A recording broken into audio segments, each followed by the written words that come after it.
this review, I will outline the plot of The Mandalorian Season 2 episodes and review it. Mando and Baby Yoda land on an underworld-type planet at night. Mando is here to meet a local tough. The bouncer at the fight club lets Mando in, saying enjoy the fight. The fight is between two Gamorreans. Mando meets with the tough, asking whether he knows where the Mandalorians who can help Mando find the Jedi are. The tough doesn't answer, but he wants Mando's armour, which Mando refuses, saying that the tough won't perish at his hand. The tough shoots one of the Gamorreans, and his heavies pull their guns on Mando and demands the Beskar armour. Mando shoots a lot of them and fights the last two of them and wins. The tough runs away, with Mando chasing him, firing his rope device at the tough, which ties him upside down on a lamp.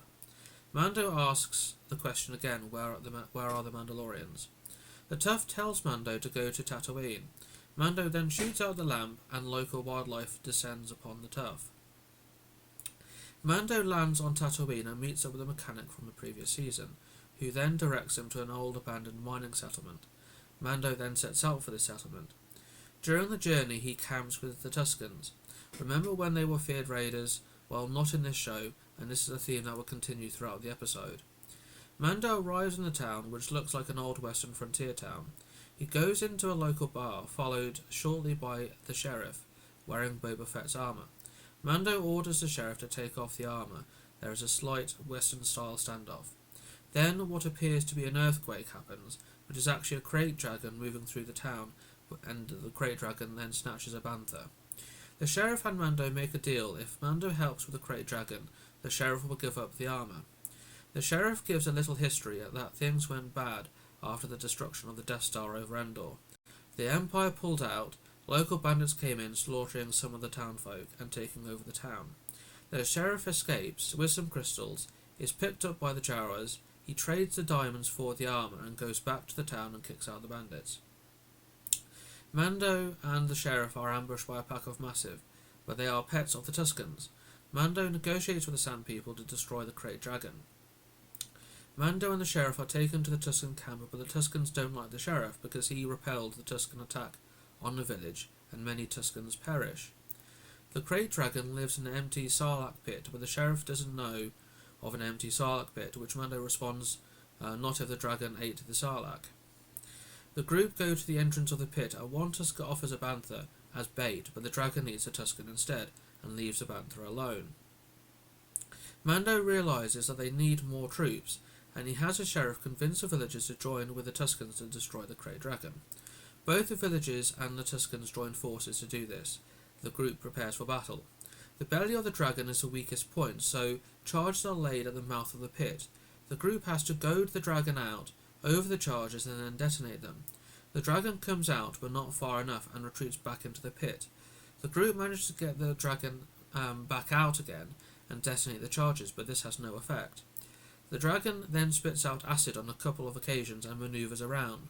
Mando and the sheriff jetpack closer to fire at the dragon, but this doesn't work. Mando comes up with a plan and draws the dragon to him and a bantha laden with charges. Detonation charges, that is. The dragon eats the bantha and Mando, but Mando escapes and blows up the bantha. The dragon perishes. The Tuskens get a crate dragon pearl. Mando leaves with a bit of dragon meat, and the sheriff gives Mando the armour as they part as friends. You see a figure watching Mando speed off, and this is actually Boba Fett, and he will show up later on in the series. On Tatooine, Mando is on a speeder with Baby Yoda, and he is ambushed by bounty hunters who are after Baby Yoda. His speeder is destroyed in the ambush, and Mando fights them. One of the bounty hunters gets Baby Yoda. Mando gives him his jetpack in exchange for Baby Yoda. Mando then activates the jetpack, which takes off, and the bounty hunter drops from a distance and perishes. Mando gets his jetpack back. Mando carries his things across the desert. Why he couldn't use his jetpack I don't know, because that's still intact. He enters the town and goes into a rather clean bar, going up to the mechanic who is in a car game with an alien, who can put Mando in touch with someone who can put Mando in contact with the other Mandalorians. Mando has to put up 500 credits, and the mechanic wins a game. The contact will meet Mando at the hangar with info on the Mandalorians. They cook and eat the dragon meat. The Mandalorians are in a nearby system, and the Contact wants to leave the system but can't use hyperdrive. The Contact who wants transport is a fog lady who wants to take a last batch of eggs to get them fertilized by her husband, and they have to travel by sublight due to the sensitivity of the egg. Baby Yoda eats some of the eggs, and he would do this again later on in the episode. During the travel, Mando is hailed by two X-Wings who require him to have a beacon on his ship. His ship is pre-Empire and doesn't have one, and he says he'll get one. He is asked to send a ping to determine he is not an Imperial holdout. Mando tries to bluff them off, but they are insistent and he can't confirm he isn't Imperial, and they want to drag him in. The X-Wings go to Loch S Fall's position, and there is a chase scene, but Mando loses them on an ice planet. When Mando lands, the ice gives way and his ship is damaged, and Baby Yoda eats more eggs. The Frog Lady reprograms the droid from episode 6 in the first season to translate. The eggs are the last of her cycle, and for Mando to get a move on, repair the ship and leave. The Frog Lady leaves and bathes in some hot springs, laying more eggs. Baby Yoda wants to eat more eggs when Mando stops him. Baby Yoda sees other types of eggs and eats one. The other eggs start hatching and they are spiders, and then a big spider, the mother, shows up and starts chasing them. Mando sets some charges and delays the big spider, and the other small spiders still give chase. The small spiders are able to get through the hold in Mando's ship. Mando, the Frog Lady, and Baby Yoda are trapped in the cockpit. The big spider lands on top of the ship and tries to get inside, but is fired on by the two X-Wings, and then the pilots help with the small spiders. Mando is confronted by the pilots about a prisoner escape in episode 6 of the first season. He had apprehended 3 other criminals, and in exchange for forgoing the bounties they let him go. Mando seals and pressurizes the cockpit, and they take off. Baby Yoda eats more eggs. Mando's ship limps to the water moon where the Frog Lady's husband is. The crash landing of Mando's ship is very similar to that at the end of Serenity. The ship crashes into the water and has to be hauled out onto the landing pad at the port. The Frog Lady meets up with her husband, and there is a strange woman spying on Mando. Mando meets with someone who can lead him to the Mandalorians, but it will cost him. Mando goes onto the ship by Quarians. The lead Quarian asks Mando if he wants to see Manacor eat and tosses Baby Yoda in. Mando goes after Baby Yoda, and the crew want the Beskar armor. Mando gets out, and other Mandalorians show up and dispatch the group of Quarians. One of the Mandalorians rescues Baby Yoda. The leader of this Mandalorian group is Bo-Katan.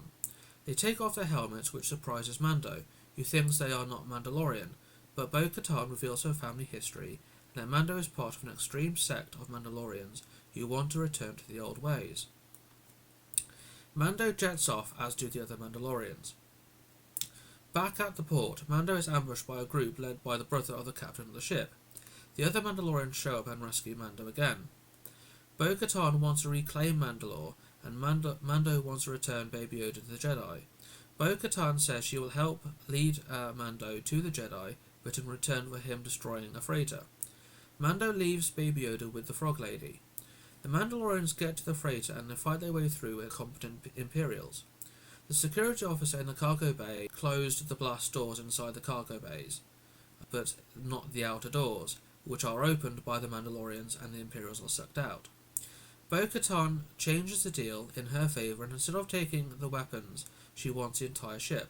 She forces Mando to help after he objects due to the change in mission.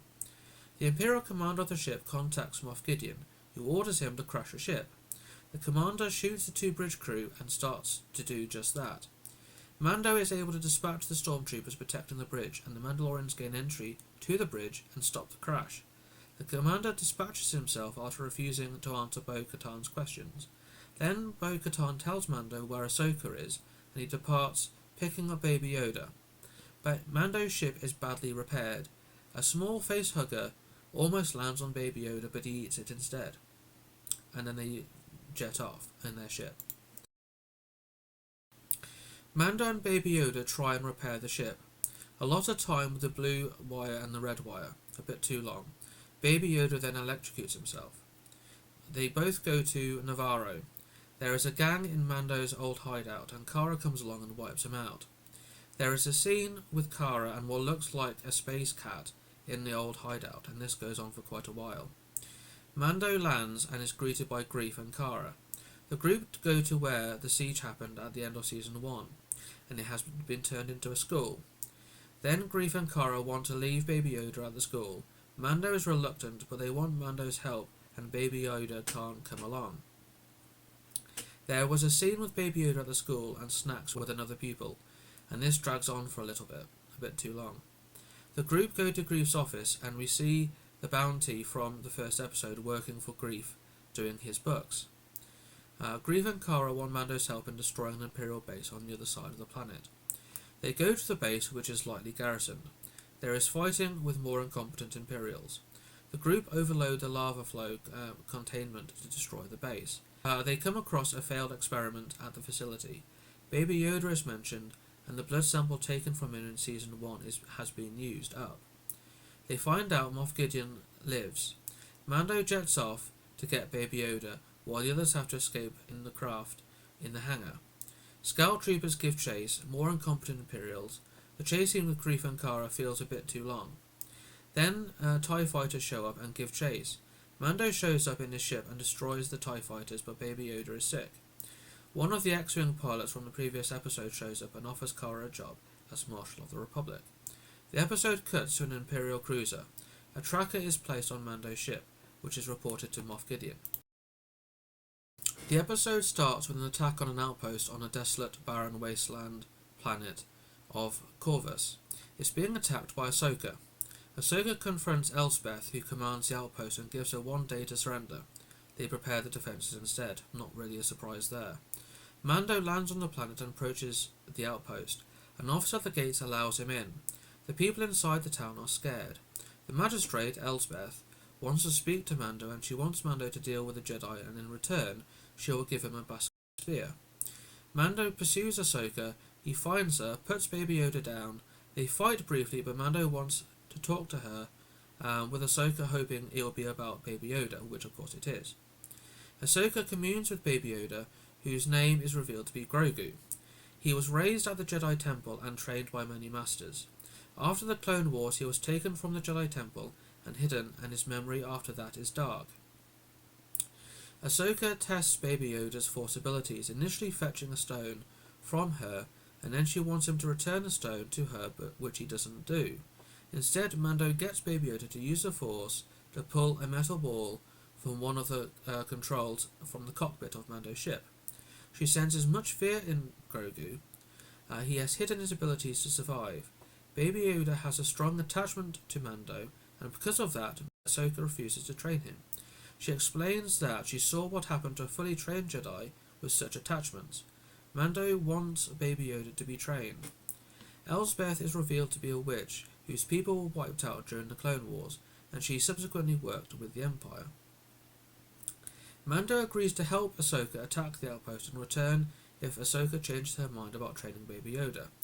When she does attack the outpost, she throws a bit of Mando's armour on the floor. This is a ruse to get the soldiers complacent. The troops are drawn away into the alley after Ahsoka. After some are about to execute the prisoners, Mando then jets in, dispatches the guards, and frees the prisoners. Ahsoka and Mando reunite. Ahsoka goes inside the inner compound where Mando stands guard in a bit of a standoff with the lead trooper. The duel between Elsbeth and Ahsoka, and Mando continues to stand off with the lead trooper, ultimately dispatching him when the soldier tries to draw his weapon. The Ahsoka and Elsbeth duel takes a while and is surprisingly evenly matched. Elsbeth removes one of Ahsoka's lightsabers, but Ahsoka ultimately wins, and she wants to know where Grand Admiral Thrawn is. As a reward, Ahsoka gives Mando the spear as a weapon befitting a Mandalorian. It was basically the deal he made with Elsbeth, but Ahsoka honoured that. Mando prepares to hand over Baby Yoda, but Ahsoka refuses, stating Mando is like a father to Baby Yoda, and she cannot train him. Ahsoka directs Mando to Tython, to be placed on the Seeing Stone to choose his destiny. Mando and Baby Yoda are in the cockpit of the ship. Mando wants Baby Yoda to pull the metal ball to him, which he does. Mando tells Baby Yoda that if the Jedi want to take him, he should go with them to be trained. Mando and Baby Yoda enter the Tython atmosphere, but they cannot land at the top of the mountain where the Seeing Stone is, so they land nearby and make their way there. Mando places Baby Yoda on the Seeing Stone. Boba Fett's ship lands, and a force field arises around Baby Yoda. Mando tries to get to Baby Yoda but cannot retrieve him and is forced back. Baby Yoda is in a trance. Mando goes to confront Boba Fett instead. Boba Fett fires at Mando and says he has been tracking him. He is here for his armour Mando got on Tatooine.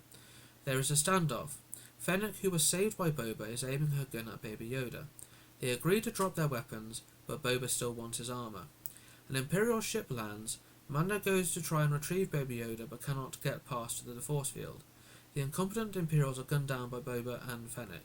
The Empire had tracked Mando's ship there via the tracking device mentioned in the previous episode. Another Imperial ship arrives. Mando leaves to protect Baby Yoda by helping to deal with the Imperials, but as he does so, the force field drops and Baby Yoda passes out. Boba Fett retrieves his armour and kicks ass. The Imperials retreat, taking to their ships, but Boba Fett destroys them with his rocket. Mando's ship is destroyed. Moff Gideon deploys ARC troopers to capture Baby Yoda. Mando and Fennec rush to where Baby Yoda is, but they are too late. Boba Fett takes to his ship and pursues, seeing the Imperial cruiser. He is told to disengage, which he does. Boba is able to prove the armour is his and that it belonged to his father. Mando agrees he can have it, and Boba agrees to help in retrieving Baby Yoda.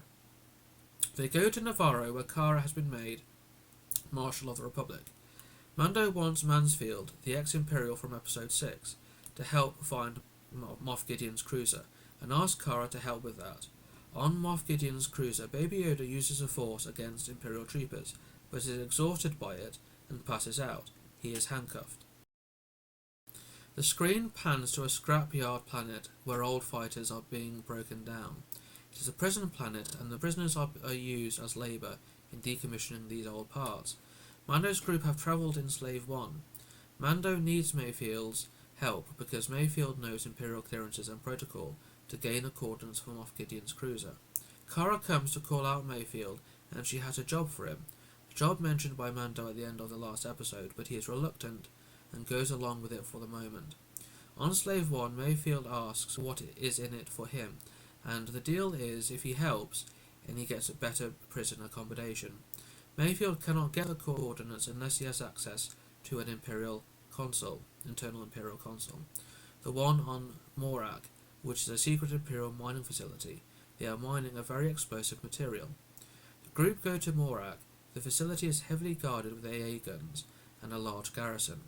Cara wants to go with Mayfield, but he says no, informing them that it is an ISB base, and if they get a genetic scan of Cara being a former rebel shock trooper, this would scupper the plan. Cara does not like Mayfield. Mando wants Fennec to go instead, but she is wanted by the ISB as well, and the Imperials might recognise Boba, so none of them can go. Mando offers to go. Mayfield wants to go alone, but it isn't an option. The scene about who goes with Mayfield goes on for a bit too long. The group hijack an Imperial transport. Cara knocks out the two Imperials quickly, and Mayfield and Mando change into the Imperial uniforms, although Mando does it outside the sight of the others. Mando gives Cara his armour and instructs her to take out the top gunners to allow Boba to land Slave 1 on the roof. The plan is a bit like a Trojan horse. The small talk between Mando and Mayfield en route to the base I thought was a bit awkward and goes on for a bit too long. I did like Mayfield better in this episode than in episode 6 of season 1, and he makes a few good points in a cynical way. They drive through a shanty town. As they are driving, they notice explosions and the other transports have been destroyed. Pirates then attack their transport, wanting to blow it up, with Mando going onto the roof to fight them off. Finally, there's a bit of action in this episode, although this scene with the pirates trying to blow up the transport goes on for a bit too long. Some TIE fighters show up and fires at the pirates, who then retreat. Mayfield and Mando are greeted by cheering stormtroopers. They go inside and find the console, but Mayfield recognises one of the officers, who glances over at them, and he doesn't know whether he has been recognised. Mando goes inside instead, but the console needs a facial scan, so Mando takes off his helmet and allows his face to be scanned. He finds Moff Gideon's ship and downloads the coordinates, but is then confronted by the Imperial officer recognised by Mayfield, demanding his TK number. Mayfield then intercedes, trying to make out that Mando is deaf, when his vessel lost pressure. Then the officer mockingly raises his voice, asking again, and won't let them depart. He then offers to buy them a drink.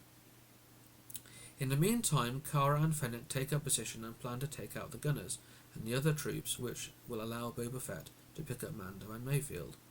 The officer brags about Operation Cinder, and Mayfield reveals he was at Burin Khan, where his whole division and the civilians were wiped out on the orders of this officer, who claims it was for the greater good of the Empire.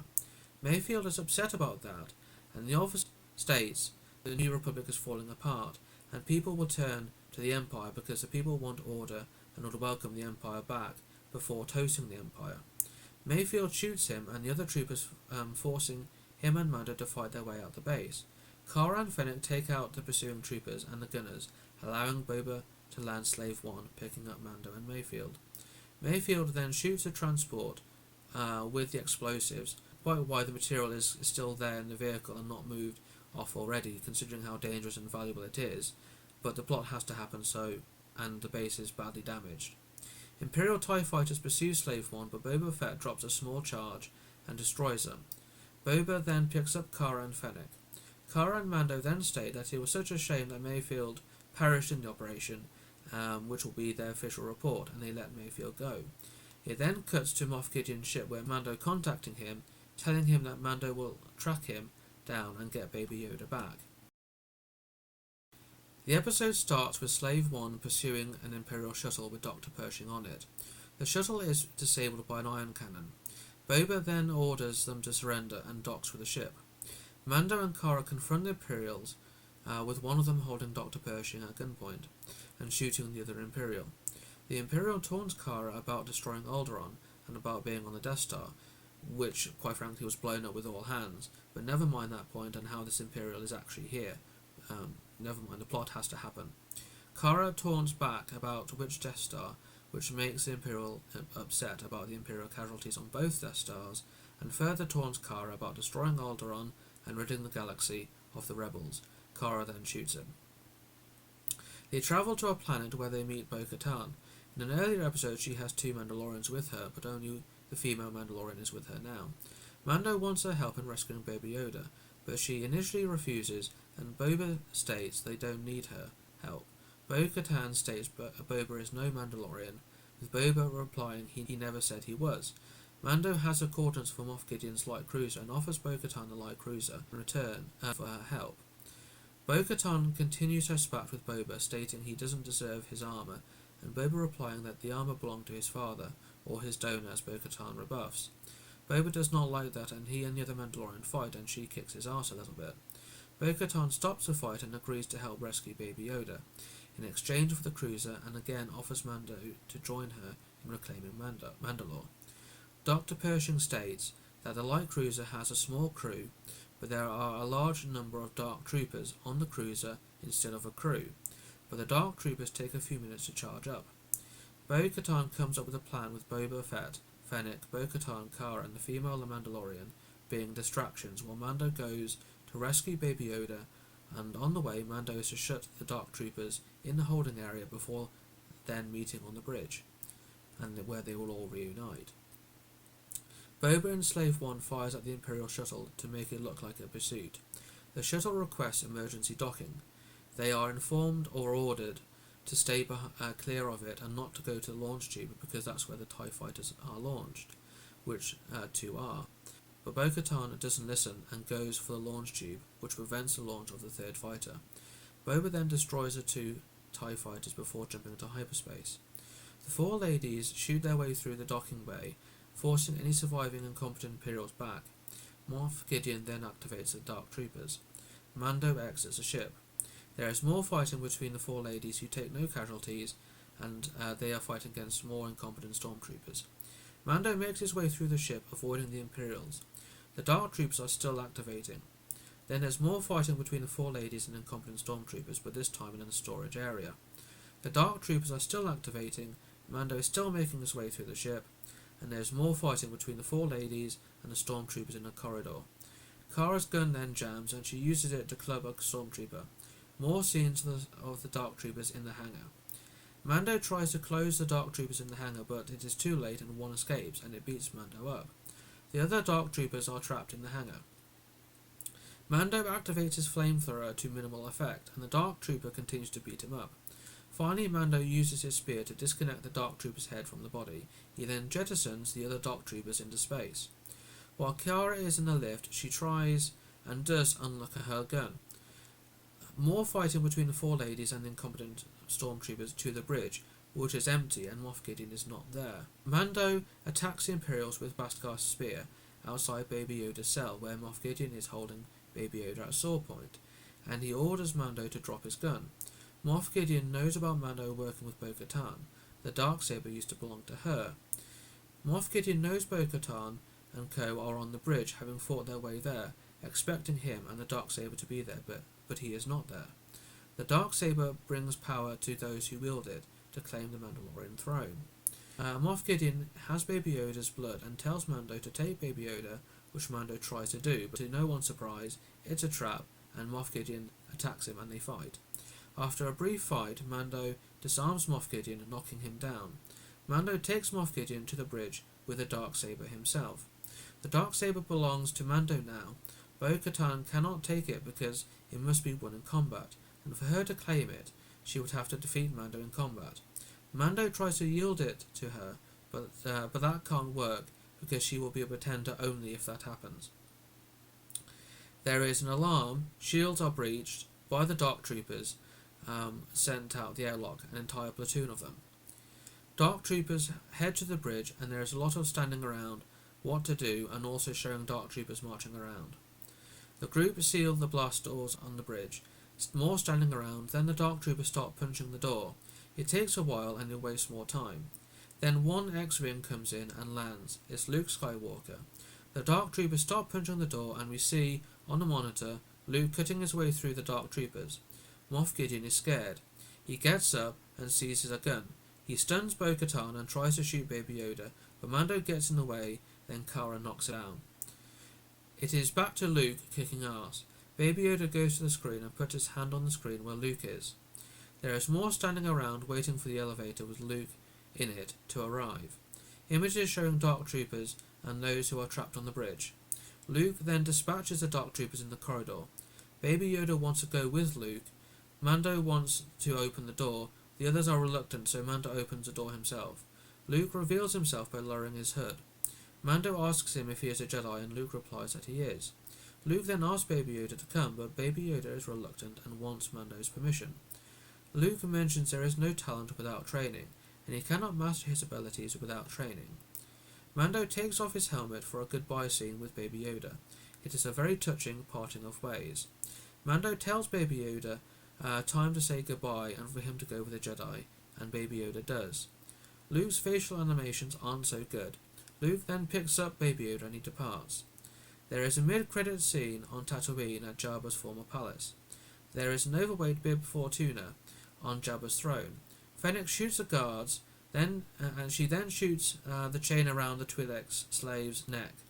Boba then shows up and shoots Bib Fortuna and takes the throne himself. The first episode is the longer of the first two episodes, but both of these episodes drag on for quite a bit, I felt.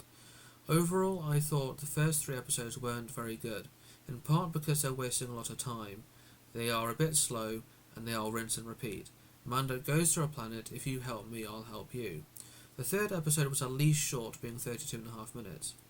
Things start to pick up in episode 4, but even episodes 4, 5, 7 and 8 felt a bit too long and could have been trimmed quite a bit. Episode 6 was more to the point. The stakes in the series picked up in this episode. It was good to see Boba Fett kick some ass in episode 6. Although I have not seen the book of Boba Fett, I understand that series made him a nice chatty bloke in a back-to-tub rather than a hard-ass bounty hunter, but I digress.